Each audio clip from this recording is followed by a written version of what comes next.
독립언론 뉴스타파와 이슈의 콜라보 이슈타파에선 공기업, 공공기관에 수상한 후원금, 기부금 지급 사례 파헤쳐 보겠습니다. 이준석 돌풍으로 관심을 모은 국민의힘 당대표 경선 결과와 이후 정치권의 변화, 지금부터 디톡 정치에서 분석하고 토론하겠습니다.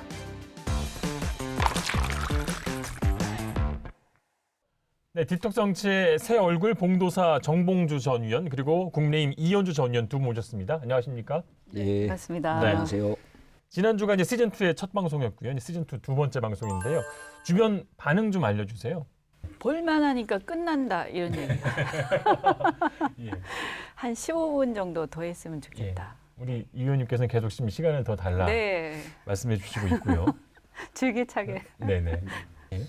제작국장하고 그 무슨 위원장은 둘이 아주 재밌게 봤다고. 네.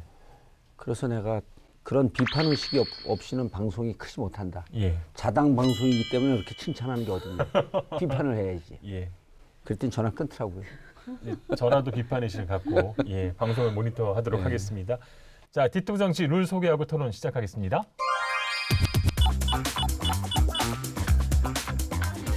국민의힘 새 당대표로 이준석 후보가 선출돼 헌정사상 처음으로 30대 원내교섭단체 대표가 됐습니다.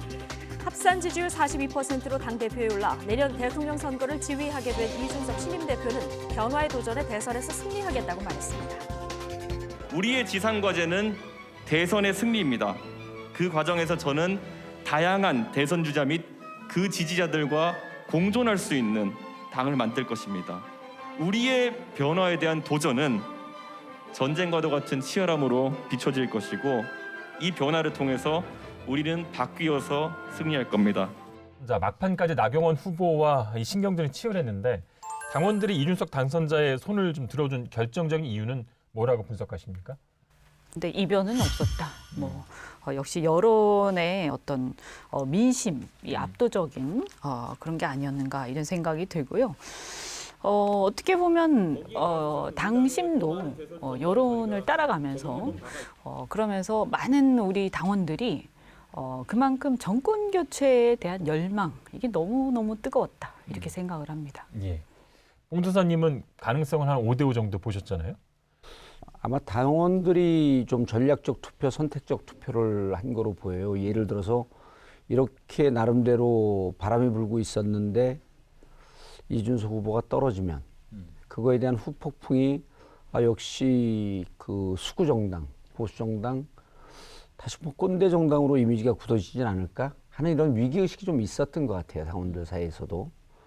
이준석 당선자가 이제 대구 경북에서 박근혜 전 대통령의 이제 탄핵 문제를 좀 정면 돌파하는 그런 얘기를 했고요. 할당제에 대해서 이제 폐지하겠다는 본인 기존의 입장을 또 예. 강조했고, 막판에 이제 비방 문자에 대한 수사 의뢰 요청에도 좀 강력하게 얘기를 했고요. 이런 것들이 있었는데 어떤 전략이 가장 좀 유효했다고 보시나요? 이준석 당대표가 탄핵 얘기를 한 부분은 전 다른 후보하고는 좀 차원이 다르다 이렇게 생각을 합니다. 왜냐하면 당시 이제 국회에서 새누리당 의원의 신분으로서 탄핵을 하신 분하고 예. 이제 촉망받는 젊은 정치인이 얘기하는 거하고는 저는 그걸 받아들이는 우리 당원이라든가 정치권의 인사들은 좀 다르게 볼 것이다. 이준석 대표 입장에서는 전략적으로 잘 활용을 한 거네요. 네, 그래서 이게 과거에 산업화와 민주화 이런 것들이 쭉 있었지만 사실은 정치 세력의 어떤 기득권 교체와 새로운 정치의 어떤 큰 바람에 대한 국민적 열망이 있었는데 그런 것들이 실현이 안 되고 있었어요. 그래서 이것이 저는 큰 어떤 새로운 정치 변화의 패러다임 시프트가 밀어닥치고 있는데 그 속에 이준석 현상이 있는 것이다. 봉도사님은 어떻게 분석하세요? 대구에 가서 탄핵 얘기를 했다고 하는데 이게 이제 흐름을 잘 타면 뭐를 해도 다 이뻐 보이는 거거든요.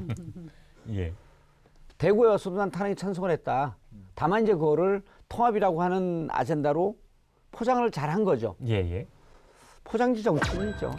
예. 이제 흐름은 이런 거죠. 그 국민의힘 지지자나 그 의원들이 목표가 이거 아닙니까? 정권을 잡아야 되는데 어떻게 잡아야 될 것이냐.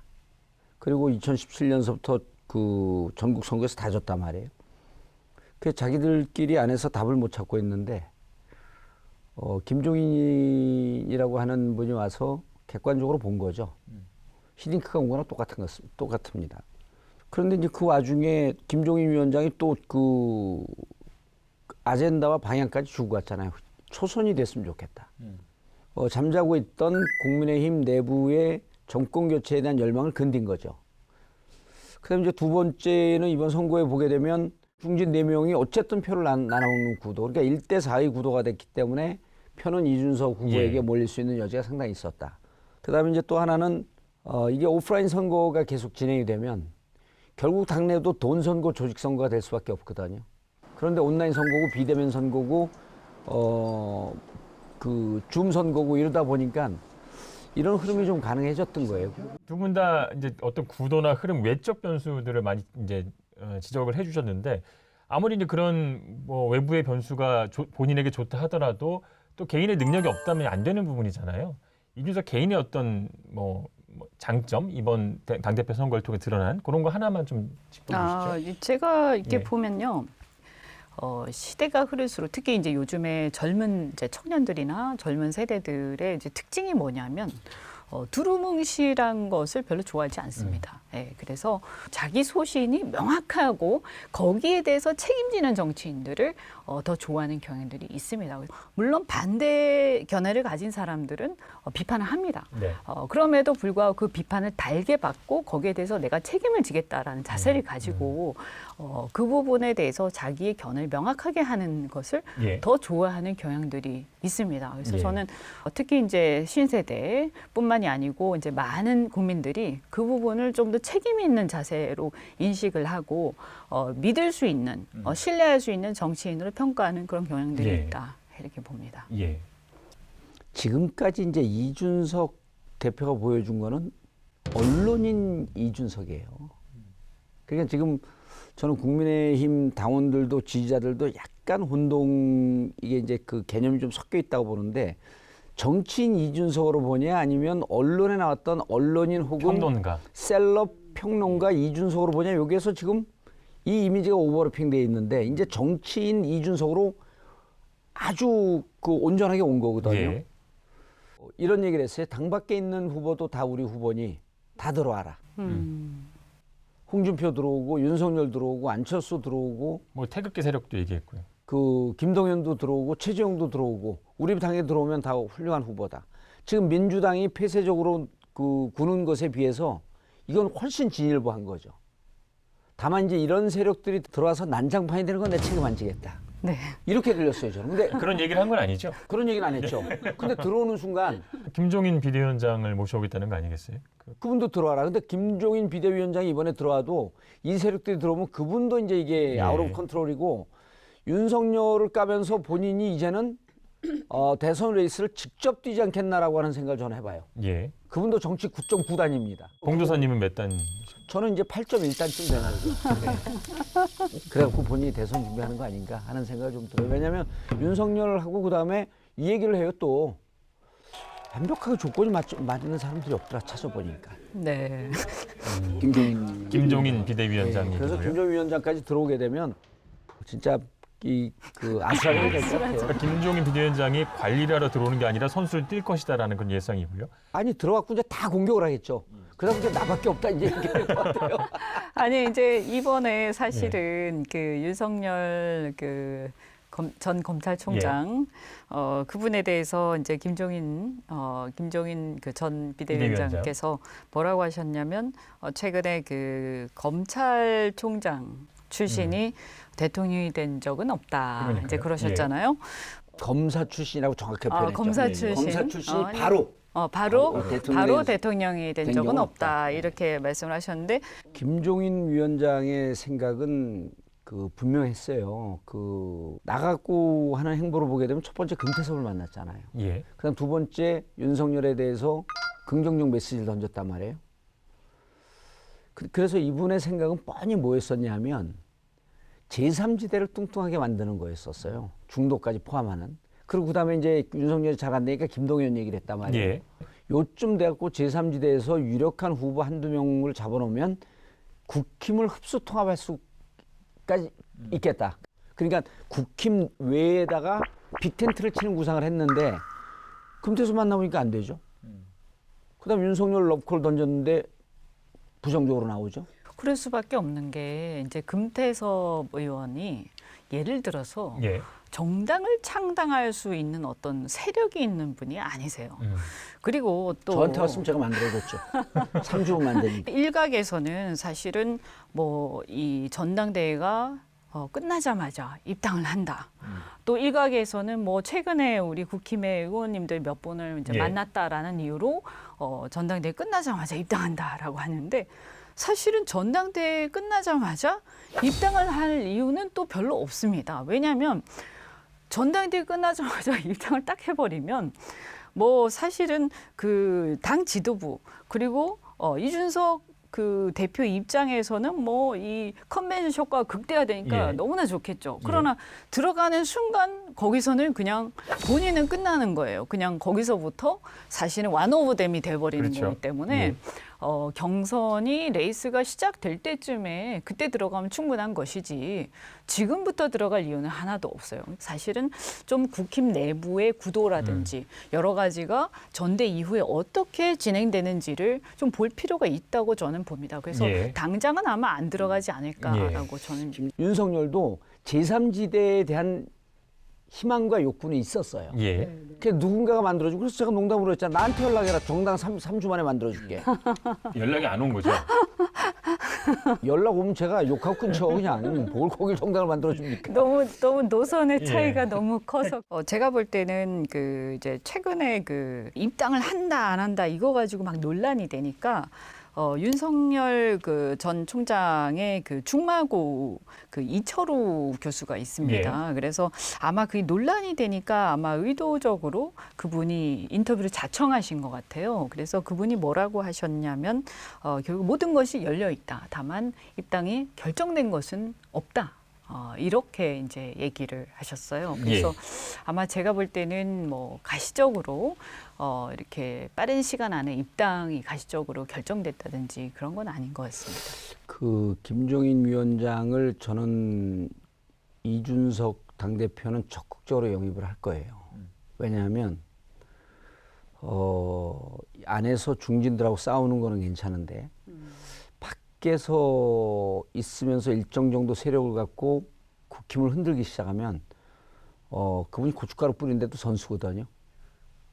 김종인 위원장께서 그리고 정말 우리가 듣도 보도 못한 우리나라 청양고추하고 멕시코 고춧가루하고 섞인 걸 쫙쫙 뿌려버리면 눈도 못 떠요. 그래서 밖에서 흔드는 거 이준석 대표가 그런 눈치는 또 귀신입니다. 그래서 그래서 당으로 들어와라. 그다음에 이제 그 윤석열 그 총장은 예. 지금 이제 그 앞에 선배가 갈았던 길을 갔던 간철수의 길을 가면서 이제 간석윤이 되고 있는 거거든요. 간성열이죠. 간석열. 예. 네. 간석열 이제 오늘 이거 하면 기사 많이 뜨겠네. 이철호 교수도 그렇고 국힘당 의원들 만난 걸 저렇게 노출을 시켰으면 안 돼요. 제가 봐도 너무 빨리 노출시켰어요. 그러니까 이준석 바람에 초조했던 건 맞는 것 같아요. 그리고 지지율이 빠지고 그럼 내가 저 당에라도 일정 정도 지분을 도장 하나 찍어놔야지 하는 마음에 권성동, 장제원, 정진석, 윤희숙 요분들 했는데 그 장제원만 빼고 나머지 3명은 나머지 2명은 무혐의로 다 봐준 사람들이거든요. 그리고 검찰총장 시절에 정진석 허위사실 유포 무혐의 됐죠. 그다음에 그 윤희숙 공선법 그것도 무혐의 됐죠. 그냥 자기가 일정 정도 그 찜찍을 놨던 분들이에요. 근데 그게 기사가 나오고 그럴 때 그 정도로 공개적으로 얘기하면 내가 당신들하고 관계하고 있는 거를 언론에 얘기해도 됩니다라고 하는 시그널을 줘서 얘기를 한 거거든요. 근데 그다음에 이철우 교수가 나와서 무슨 얘기냐 단정적으로 하지 마라. 그럼 국민들이 저건 또 안철수한테 배워서 간성열의 길로 가는구나. 그 제가 이제 6월 5일, 6일 사이에 보면 이런 얘기를 하지 않았습니까? 분노하지 않는 나라를 만들겠습니다. 예. 그 나라를 만들 수 있는 사람은 뭐 대통령밖에 네. 없죠. 그러니까 그것은 사실은 어떻게 보면 대선에 출마하겠다라는 의지를 선언한 표현을 거죠. 한 거죠. 네. 그래서 적어도 대선 출마 의지는 명확하게 한 것이다. 정치를 하겠다는 의지는 밝힌 거나 다름이 없다라고 보고요. 그래서 적어도 이제 정치 활동은 저는 이제 공식적으로 아마 다음 주 정도에는 예. 저는 할 것으로 예상을 합니다. 다만 예. 국힘 소속이 아니더라도 굉장히 광폭 행보를 하지 않겠나라고 예상을 하고 다양한 활동을 하다가 경선 시즌 정도 전에 적절한 시점에 입당을 할 것으로 그렇게 예상을 하고 있습니다. 그 현충원 가서 분노하지 않는 나라를 만들겠습니다. 그분 주위에 정치인이 없는 거예요. 이상하잖아요. 그 정치인들이 그거 보고 이게 무슨 워딩이지? 그래서 정치인들은 네거티브를 쓰지 않습니다. 그렇게 공개되는 거예요. 예. 그다음 이게 이제 두 번째고 그래서 이분 주위에 정치적 메시지를 관리하거나 혹은 정무적 감각이 있는 사람들이 하나도 안 붙어 있구나 아니면 본인이 깡통이든지. 세 번째가 뭐냐면요. 3시간, 4시간 동안 그 연남동 그 골목 상권 관계 3시간, 4시간이 완전 노출되는 거거든요. 예. 전 세계는 유니콘으로 가고 있는데 골목 상권으로 가고 있어요. 골목 상권 필요합니다. 근데 그게 메인이 아니거든요. 근데 메인도 아닌 것을 처음으로 끄집어내서 국민들에게 노출되는 첫 메시지가 골목 상권이다. 본인이 던지려고 했던 대국민 굵직한 메시지도 골목 상권을 잡은 걸 보면서 아저씨 짐 싸서 집 가세요 그냥. 네? 아니 우리 봉도사님이 가서 좀 도와주셔야 되겠는데. 전화는 안 한다니까요. 그러니까 뭐 제가 조금 알아본 바로도 이제 정치권에 오래 몸담은 이제 보좌진들을 좀 이렇게 구하고 있다. 뭐 그런 얘기를 아니 들은 것 지금은 같고요. 현재는 보니까 이렇게 전혀 이렇게 보좌를 하시는 분이 이렇게 전혀 없으시고 예, 예. 그런 것 같아요. 그래서 뭐 어떤 이렇게 본격적으로 이렇게 정치적인 행보를 하고 있는 그런 게 아니기 때문에 네. 조금 자. 지나서 오히려 더 위험한 게요. 본인이 정치적 소신과 이 철학이 세팅이 되지 않으면 이제 앞으로 보좌관들 들어오잖아요. 하루는 좌회전, 하루는 우회전, 하루는 좌회전. 온갖 혼란되는 메시지가 들어오기 때문에 판단을 더 못합니다. 예. 그러니까 제 말이 정답이에요. 보따리 싸서 집에 가세요. 예.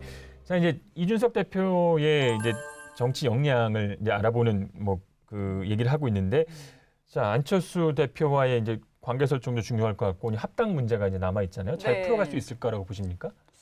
되게 보면 예전에 보면 새정치민주연합 때 민주당하고 그 당시에도 이제 새정치연합하고 합당을 한 적이 있었는데 예. 그때도 사실은 합당을 했지만 결과적으로 보면 거의 동등하지 못했어요. 결과를 보면요. 그래서 결국은 뭐냐 하면 광역단체장 1명 정도 그리고 실질적으로 보면 비례대표에서 광역에서 한두 명 정도 이렇게 인정받는 수준에 그쳤어요. 근데 이제 사실 국민의당도 안철수 대표나 국민의당도 그 경험이 있기 때문에 자신들이 제대로 인정받을 거다 하는 기대는 크게 하지 않을 거라고 저는 생각을 하고 한동안은 아마 이게 상당히 양쪽에서 이제 신경전을 벌이지 않을까. 그래서 막판에 가서 어느 정도 최소한의 인정을 하는 정도에서 정치적 타협이 불가피할 걸로 생각을 합니다. 예. 좀 험난한 길을 갈 거라는 그런 예상. 네. 안철수 국민의당 입장에서 보게 되면 외통수죠. 갈 데가 없잖아요. 그 제3지대에서 독자적으로 달릴 건가요? 예. 그리고 이미 해놓은 말이 많죠. 합당하겠다고. 예. 그리고 이제 국민의당에서 왜 후보들을 모았냐면 공작에 날개짓 피는 거예요. 힘은 없으면서 힘 있는 척한 거거든요. 그런 건 좀 귀엽게 봐주는 거죠, 정치사에서. 우리 봉도사님 너무 말씀을 갖다가 이렇게 또 안철수 후보래요. 안철수 대표의 또 이렇게 체면도 조금 살려줘야 되지 않겠습니까? 갈 데가 없어요. 거기 외통수기 때문에 네. 통합한다. 그리고 구체적인 얘기는 룰 미팅 때 한다. 그리고 기자들 위원장 그러면 아직 국회의원 선거 많이 남았다. 예. 그럼 이제 내년에 물어볼 거예요. 내년 지방선거를 위해서 저기에서 자리를 요구하면 어떻게 할 거냐? 그러면은 우리 지금 새로운 바람이 부는 국민의힘에서는 자리 갖고 협상하지 않는다. 그럼 끝날 문제거든요. 그러니까 평론할 때 미주알고주알 다 설명을 해야 돼. 평론가 이준석을 벗어나야 된다니까요.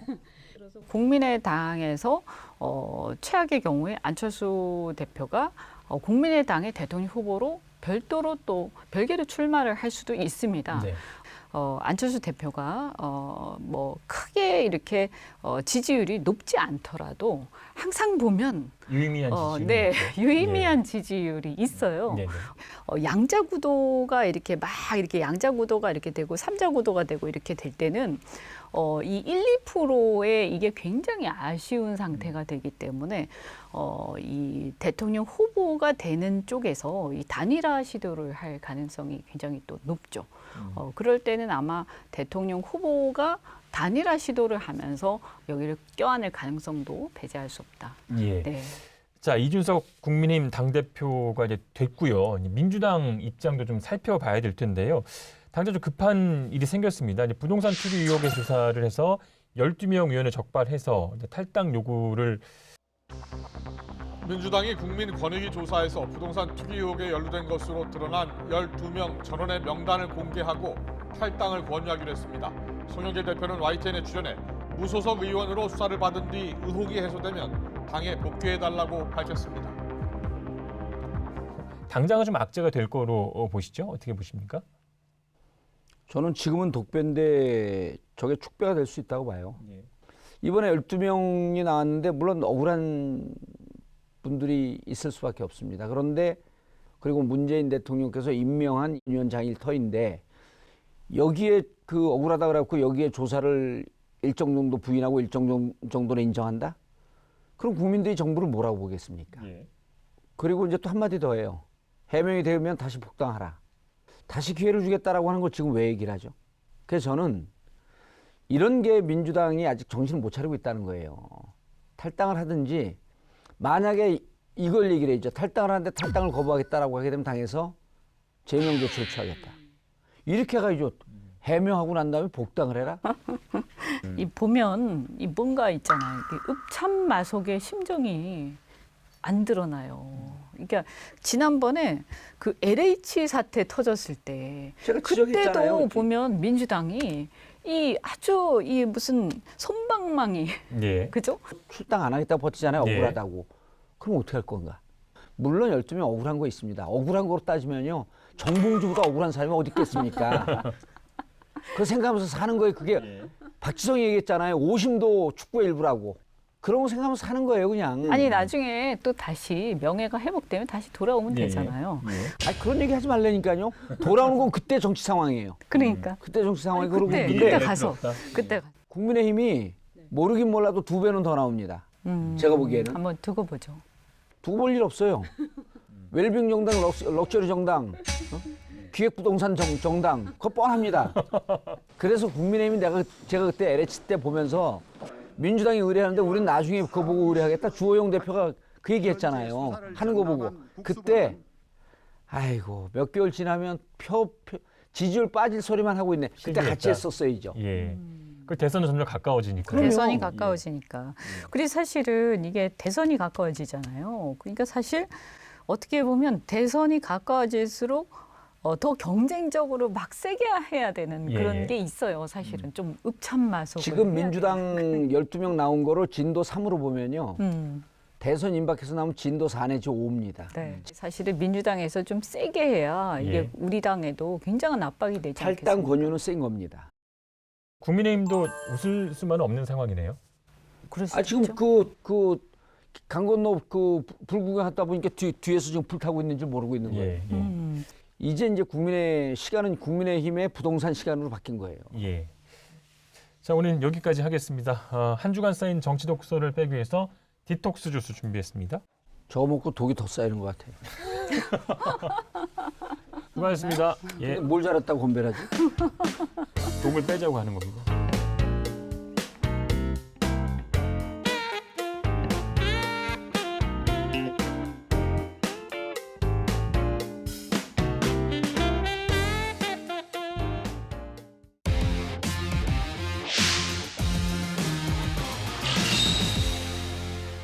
네, 이번 주 이슈에서는 시민들의 독립 언론 뉴스타파와 함께 특별한 콜라보 방송을 마련했습니다. 이슈타파인데요. 앞으로 한 달에 한 번씩 우리 사회 고질적 문제들을 파헤쳐보고 그 생생한 취재 뒷얘기까지 들어보겠습니다. 첫 시간 뉴스타파 강현석 기자와 함께합니다. 안녕하십니까? 네, 안녕하세요. 네, 먼저 본인 소개 잠깐 좀 부탁드릴게요. 예, 뉴스타파에서 탐사1팀 공직 감시를 맡고 있는 강현석 기자라고 합니다. 반갑습니다. 야심차게 준비한 첫 이슈인데요. 공공기관과 공기업이 쓰이는 기부금 문제를 이제 짚어볼 텐데요. 특별히 이 이슈를 좀 취재하게 된 계기가 있으신가요? 예, 공공기관이 청와대나 어떤 정부 부처 또 국회처럼 일상적인 감시를 받는 곳이 아니거든요. 그 공공기관들의 어떤 이른바 이제 낙하산이 내려가는 문제, 예. 일종의 이제 보훈 인사, 네. 코드 인사, 이렇게 좀 표현을 그런 하는데요. 분들이 사장이나 아니면 주요 임직원으로 맞습니다. 자리하는 거죠. 예. 예.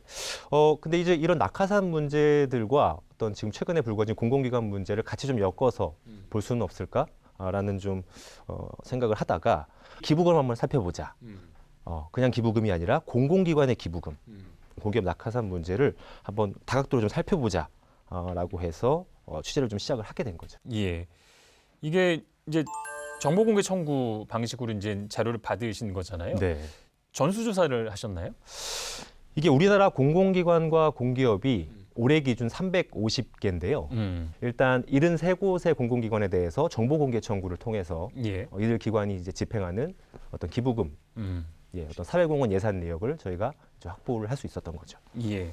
4개월 정도 제가 취재를 한 걸로 좀 들었습니다. 모두 소개할 수는 없을 것 같고요. 좀 대표적인 사례를 좀 꼽아주시겠습니까?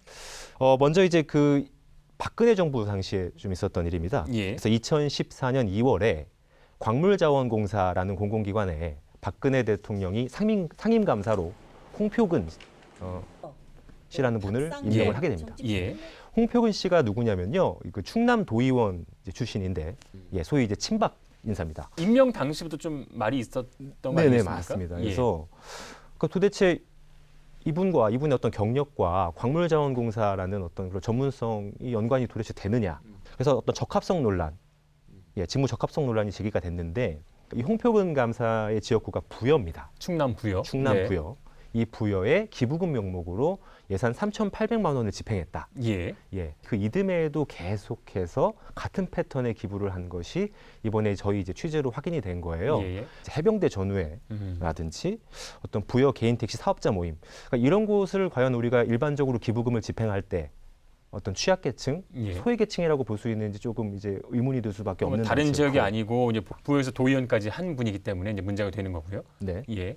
그래서 저희가 한번 이제 광물자원공사에 확인을 한번 요청을 해봤습니다. 예. 요청을 해봤더니 광물자원공사에서 최근 5년간 부여 지역에 기부된 거는 홍표근 감사 재임 시기뿐이라는 거예요.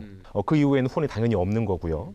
그리고 실제로 당시 그 기부를 누가 결정했냐라고 했더니 최종 이제 결정은 감사부서장인 홍표근 감사가 했다고 예. 이제 털어놓게 된 거죠. 그 광물자원공사가 사실 부실로 문제가 굉장히 많은 단체였잖아요. 네, 맞습니다. 이명박 정부 당시부터 여러 이제 해외 자원 개발, 볼레오 광산이라든지 이런 곳에 이제 많이 투자를 했는데 그 투자가 이제 실패하다 보니까 이른바 이제 자본 잠식 상태에 빠져 있었죠. 그런 상황에도 불구하고 오히려 어떻게 보면은 공기업의 그런 어떤 잘못된 예산 수임을 감시해야 할 상임 감사가 광물자원공사의 예산을 그런 식으로 사용하고 있다. 이것이 과연 어떤 시민들, 국민들 눈높이에 어떻게 좀 보일지는 잘 모르겠습니다. 예. 혹시 이 홍 감사의 입장을 좀 들어보셨습니까? 자기가 그 부여 지역 출신으로서 자기 지역구를 챙기는 것이 도대체 뭐가 문제인지 모르겠다. 사람이라면 다 자기 출신이나 고향을 챙기는 거 아니냐. 그것이 이제 인지상정이다라는 이제 해명을 하셨고요. 특정 지역에만 기부를 하면 안 된다라는 규정이나 이런 것이 있었던 것은 아니기 때문에 본인은 그냥 본인이 이제 원하는 대로 기부를 한 것이다. 라고 해명을 했습니다. 기왕이면 팔은 안으로 굽는다고. 네. 내가 가보니까 다른 데를 그동안 다 했더라고요. 그래서 아니 그럼 부여도 광물이 나오는데 부여해주면 어떠냐. 예를 들어 고향에 그 법을 얻을 게 있으면 내 지역 안 챙겨요? 그것은 인간이면 다 챙겨는 거야 사람을. 이게 출마까지 이어졌기 때문에 이제 잘못됐다는 이제 그 심정적인 의혹이 있는 거고 합리적 의심을 할 수 있는 거 아니겠어요? 자, 두 번째 사례 좀 소개해 주시겠습니까? 예, 2014년 박근혜 정부에선 한국부동산 원장에 이제 임명됐던 서종대 씨라는 분이 있습니다. 서종대 전 한국 감정원장, 당시 예. 기준으로 감정원장인데 이분이 이제 국토부 관료 출신입니다. 예. 이분이 그 서종대 전 원장이 한국감정원장에 취임한 이후에 특정 사립학교 법인에 5천만 원을 한국감정원이 후원을 하게 됩니다. 예. 이 학교 법인과 이 서종대 당시 이 사장이 좀 관련이 있는 겁니까? 학교 법인이 운영하는 이제 중학교가 있는데 예, 예. 이 중학교를 졸업한 그러니까 졸업생이 서종대 전 원장이었던 거예요. 아, 예. 본인이 나온 그 학교의 법인이군요. 네, 맞습니다. 그래서 저희가 이걸 좀 취재를 좀 하는 과정에서 서종대 전 원장이 그 저희 이제 제작진 쪽으로 전화가 왔습니다. 그 당시에 이제 예. 호남기도 학원 이사장이시고 저희 대사학교 출신인데 네. 저한테 전화하셨어요. 학원이 굉장히 상태가 안 좋아서 뭐 여러 가지 올 일이 많은데 정문앞에 교원탁 같은 거 필요하다고 하고 네. 그 장애학생을 위한 뭐 시설 개수는 주부가 되겠다 해가지고 이제 그것만 주부를 한 겁니다. 근데 제가 결제 안 했고 사회공헌센터에서 담당 본부장 전결로 나왔다고 하더라고요. 그러니까 저는 기억이 안 나고 본인은 어쨌든 간에 이 기부를 요청받은 것은 사실이고 그리고 본인이 이것을 어떻게 보면은 내부에서 좀 논의하도록 그렇게 한 것은 사실이지만 예. 이것을 결국에 기부가 이루어지도록 결정한 것은 이제 본인이 아니기 때문에 결제 라인에서 본인은 빠져 있다. 예. 네, 그래서 어쨌든 본인은 이제 법적으로 문제될 것이 없다. 이것이 합법적으로 집행이 된 것이다. 예. 라는 것이 서종대 전 원장의 해명입니다. 본인이 결제란이 있다 하더라도 이게 그 법적으로 문제될 소지가 있는 건가요? 기부금을 여기에다가 지급을 해라. 특정 기부처에 지급을 해라라고 지시를 한다면 그건 이제 부당한 지시이기 때문에 예. 뭐 그거 관련해서는 당연히 법적인 문제가 생길 수밖에 없겠죠. 예. 마지막 세 번째 사례도 좀 소개해 주시죠. 지난 17대부터 19대까지 내리 이제 3선을 지냈던 이제 최규성 이제 국회의원, 예. 전 국회의원입니다. 가장 유명한 분이네요. 세 분 가운데서는. 예, 네. 이제 유명한 분이고 이분이 그 농어촌 공사라는 공공기관에 이제 사장을 하셨습니다. 예. 문제는 그 이창호 사랑회라는 단체에 최규성 이제 사장님이 농어촌 공사 사장으로 부임하시고 나서 예. 이 이창호 사랑회라는 곳에 한국농어촌공사의 기부금이 집행이 된 거예요. 이 하나의 팬클럽인데요. 그렇죠. 예. 기부 사유가 뭔지 보니까 그 동호인 주말 리그 바둑 대항전 후원 요 목목이었습니다. 요거를 농어촌공사에 좀 이제 물어봤어요. 예. 예. 당시에 이제 농어촌공사 하면은 아무래도 한국 농어촌 경제 발전에 이바지하는 이제 그런 이제 공공기관으로 알고 있는데 왜 이창호 사랑회에 기부를 했습니까? 농어촌공사에서는 아무래도 이제 당시 좀 어떤 사장님의 요청이나 지시가 있었기 때문에 그래서 좀 이제 후원을 한 것이 아닌가라는 예. 답변을 저희가 받았습니다. 그 이제 우리가 느끼는 가장 큰 문제는 이제 국민이 낸 세금 그 예산으로 운영되는 공공기관의 이런 그 기부금 수혜 대상이 어떤 특정 기준이나 어떤 심사 절차가 없이 이렇게 이루어졌다는 거 아니겠습니까? 예, 뭐 이를 좀 관리 감독할 만한 장치가 좀 안 돼 있습니까?